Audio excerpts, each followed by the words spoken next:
Two candidates remain, Matt, and they seem to get closer and closer and closer. Yeah, and we heard it at the very beginning when Kelder was speaking, talking about uniting and moving forward. This is something the Democratic Party is going to work incredibly hard, and they need to.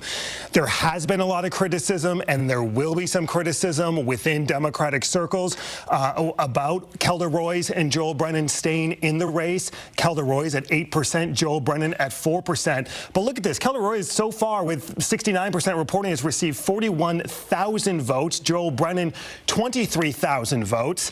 And as we take a look at the statewide picture, guys, this is tightening. 69% reporting. David Crowley is only leading the state by 566 votes.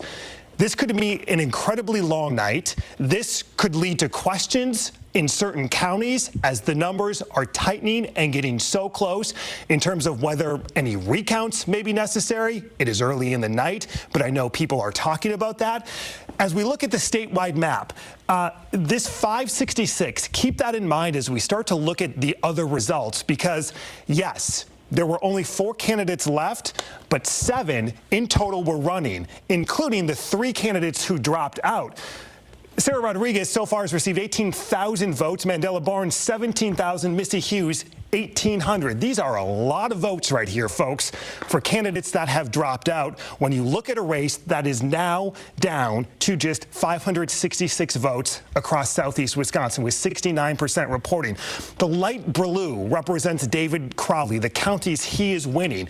He is doing incredibly well in southeast Wisconsin. He's doing incredibly well in the suburbs surrounding Milwaukee County. We're going to talk Milwaukee specifically, but if you look at all of the suburbs, he is performing really well. Francesca Hong winning Dane County as she needs to.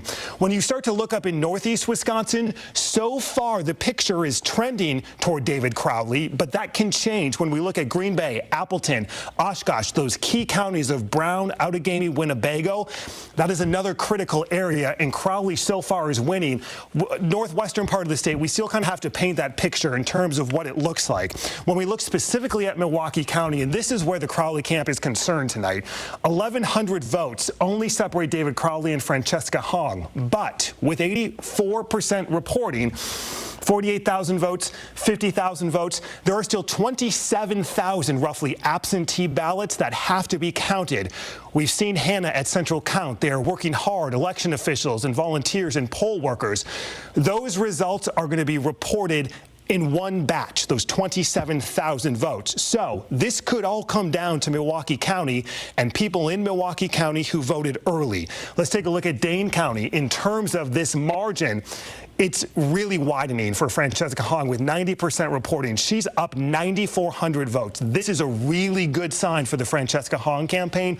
They needed to rapidly increase the margins in Dane County, and they have done so. Waukesha County, another critical county, yes, Republican, but critical for Democrats because these are just Democratic voters. David Crowley leading with 5,400 votes to Francesca Hong 44 to 33. So guys, as we take a look at this with 69% reporting, now he's increased to just 773. This really could come down to the absentee ballots that are being processed as we speak in Milwaukee County.